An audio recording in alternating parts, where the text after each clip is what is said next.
Horten HO229 merupakan pesawat revolusioner di zamannya dan diterbangkan oleh Jerman di masa Perang Dunia II. Dua bersaudara Walter dan Raymond Horten adalah para pionir dalam pembuatan pesawat bersayap tanpa ekor dan telah membangun secara berturut-turut pesawat-pesawat berbentuk indah dengan performa menakjubkan pada tahun 1936 sampai 1940. Pengalaman mereka dalam membuat pesawat bersayap besar yang dapat terbang adalah sesuatu yang ajaib pada masa itu dan merupakan satu-satunya di dunia. Konsep mereka tampak lebih mirip piring terbang daripada pesawat tempur. Para ahli penerbangan menyebutnya flying wing, yaitu desain yang menyingkirkan sirip ekor tradisional di bagian belakang badan pesawat. Rancangan ini membantu mengurangi ukuran pesawat serta menciptakan bentuk yang lebih mulus, sehingga memperkecil kemungkinan dideteksi sinyal radar. Desain tersebut terlihat seperti pesawat tempur yang sangat futuristik, namun asal-usulnya lebih kuno dari yang Anda pikirkan. Sebuah desain inovatif jet tempur yang dibangun dan diterbangkan di Jerman dalam hari-hari terakhir Perang Dunia II.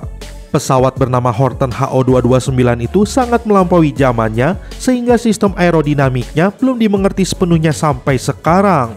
Bahkan seorang ilmuwan di NASA masih berupaya mencari tahu bagaimana kreator pesawat itu mengatasi berbagai masalah aerodinamik yang seharusnya membuatnya tidak bisa terbang.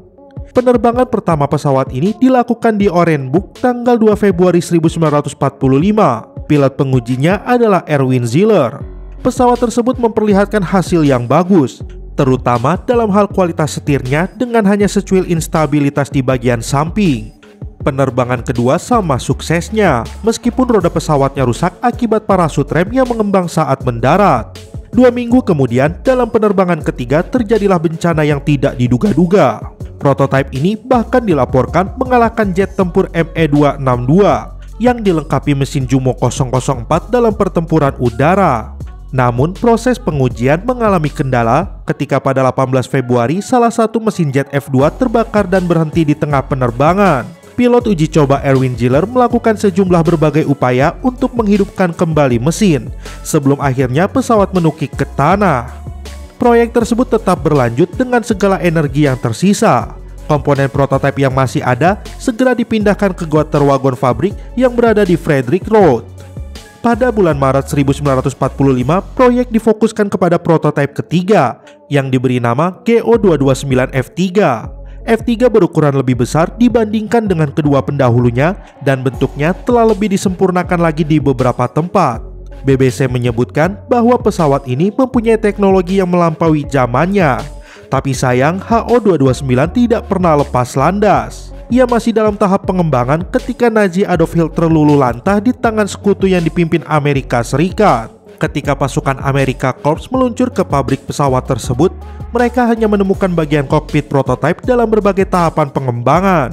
Sepasang sayap yang cocok dengan prototipe itu ditemukan 75 mil jauhnya. Yang paling lengkap dari prototipe itu F3, dikirim ke Amerika Serikat untuk dipelajari bersama. Saat ini kita bisa melihatnya di United States Air and Space Museum di St. Louis, Virginia.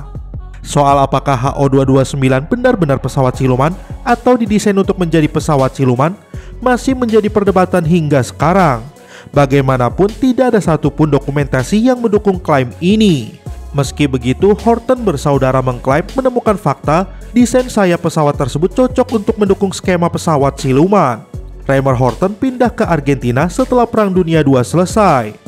Pada tahun 1950-an, menulis sebuah artikel untuk Revista Nacional de Aeronautica yang menyebut bahwa pesawat kayu bisa menyerap gelombang radar. 30 tahun kemudian, ketika teori-teori tentang pesawat siluman yang sudah menjadi makanan umum, Raymond menulis bahwa dirinya dengan sengaja berusaha membuat sayap HO229 menjadi pesawat siluman. Ia juga mengklaim telah membangun badan pesawat menggunakan campuran penyerap radar khusus dari karbon, serbuk kayu, dan lem kayu tanpa sepengetahuan atasannya. 2 tes pun dilakukan untuk membuktikan klaim itu. 1 tes mendukung klaim itu, sementara yang lain tidak. Terima kasih sudah berkunjung ke channel kami. Jangan lupa klik like, share, dan subscribe.